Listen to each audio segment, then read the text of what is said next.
Salve, berjumpa lagi dengan saya pada Regi hari ini, tanggal 26 Oktober 2025. Kembali saudara, di pagi yang cerah ini, marilah kita mau bersama-sama mengucap syukur di dalam doa kepada Tuhan Allah kita yang selalu memberkati kita. Dan juga jangan lupa, berilah senyuman dan sapaan kepada sesama kita. Kita awali perenungan pagi hari ini dengan tanda kemenangan yang telah diberikan oleh Tuhan kepada kita. Dalam nama Bapa dan Putra dan Roh Kudus. Amin. Tetaplah rendah hati di hadapan Tuhan dan sesama. Bacaan liturgi hari ini, bacaan pertama dari kitab Putra Sirak 35 ayat 12 sampai dengan 14, dilanjutkan dengan ayat 16 sampai dengan 18. Bacaan kedua 2 Timotius 4 ayat 6 sampai dengan 8, dilanjutkan dengan ayat 16 sampai dengan 18, dan Injil Lukas 18 ayat 9 sampai dengan 14. Saudara-saudaraku yang terkasih, minggu lalu saudara kita diingatkan dalam perenungan kita untuk tidak jemu-jemu berdoa memohon kepada Tuhan Yesus.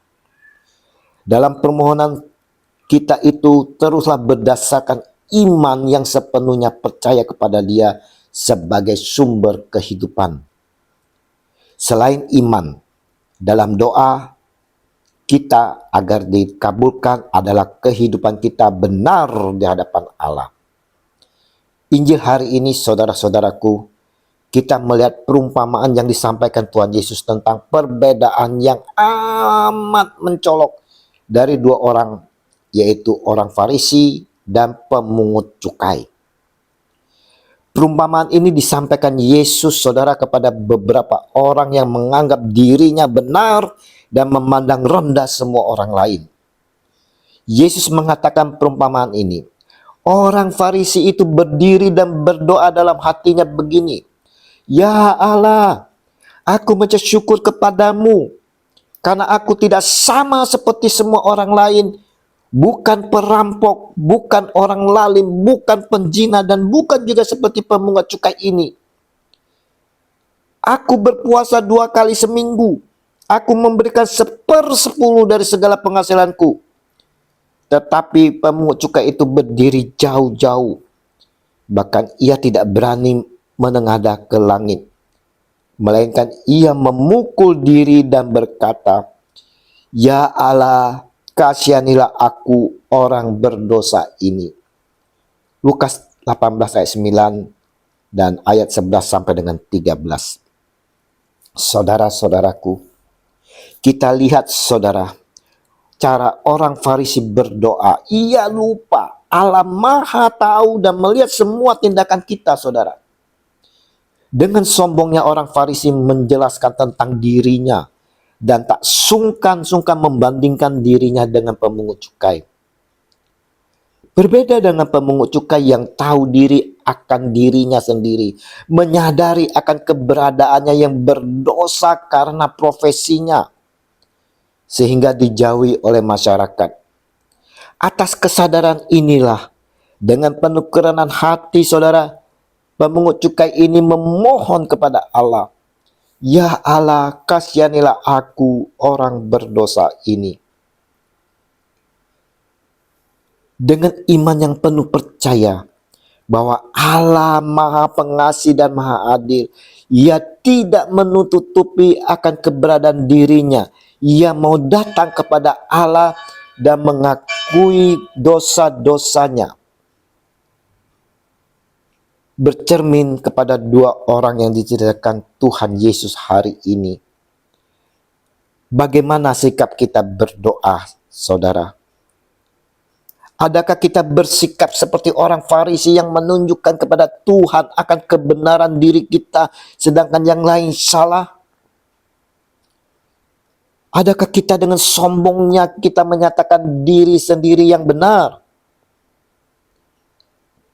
Atau kita seperti pemungut cukai yang sadar dan mengakui atas dosa-dosa kita?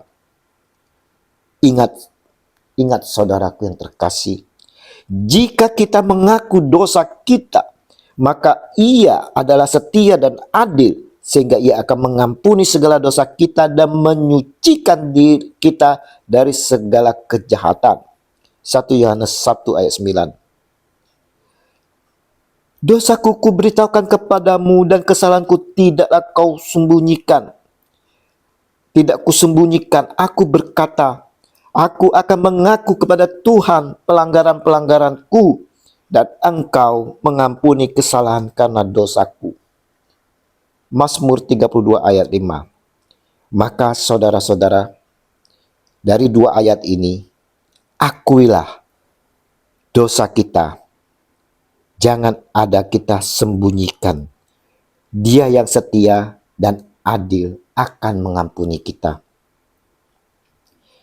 Siapa menyembunyikan pelanggarnya tidak akan beruntung. Tetapi siapa mengakuinya dan meninggalkannya akan disayangi. Amsal 28 ayat 13. Diingatkan kepada kita saudara, dalam pengakuan dosa janganlah ada yang kita sembunyikan saudara. Kita mau akui semuanya saudara. Regi hari ini saudara-saudaraku yang terkasih, melalui perumpamaan yang diberikan Yesus mau menekankan kepada kita bahwa doa yang tulus dan yang dibenarkan oleh Allah bukanlah doa yang didasarkan pada kebenaran diri sendiri atau perbuatan baik, melainkan doa yang lahir dari kesadaran akan kekurangan diri dan memohon belas kasihan. Ingat, Allah sangat membenci dan menolak kesombongan. Allah menentang orang congkak tetapi mengasihani orang yang rendah hati. Yakobus 4 ayat 6. Setiap orang yang tinggi hati adalah kekejian bagi Tuhan. Sungguh, ia tidak akan luput dari hukuman. Amsal 16 ayat 5. Rumah orang congkak dirombak Tuhan, tetapi batas tanah seorang janda dijadikannya tetap. Amsal 15 ayat 25. Allah membenarkan orang yang rendah hati. Ingat itu saudara. Pemungut cukai datang dengan hati yang hancur, mengakui dosanya dan tidak berani menengadah ke langit. Ia hanya memohon, ya Allah, kasihanilah aku orang berdosa ini. Doa yang tulus dan penuh penyesalan ini justru diterima oleh Allah. Doa yang sejati bukanlah tentang seberapa banyak prestasi yang kita miliki saudara. Ingat itu saudara. Melainkan tentang hati yang tulus, sederhana dan penuh syukur. Mari saudara-saudaraku, melalui perumpamaan yang kita dengarkan hari ini, kita mau belajar untuk selalu bersikap rendah hati di hadapan Tuhan dan sesama. Tidak menyombongkan diri saudara. Dan tidak merendahkan orang lain. Hanya dengan kerendahan hati dan pengakuan dosa yang tulus, kita dapat dibenarkan dan ditinggikan oleh Allah. Kemuliaan kepada Bapa dan Putra dan Roh Kudus, seperti pada permulaan, sekarang, selalu, dan sepanjang segala abad. Amin. Dalam nama Bapa dan Putra dan Roh Kudus. Amin. Mari kita mempersiapkan hati bersama keluarga untuk menyambut Tuhan kita dalam perayaan Ekaristi. Dan terimalah perutusan karena kita diutus. Shalom Aleichem.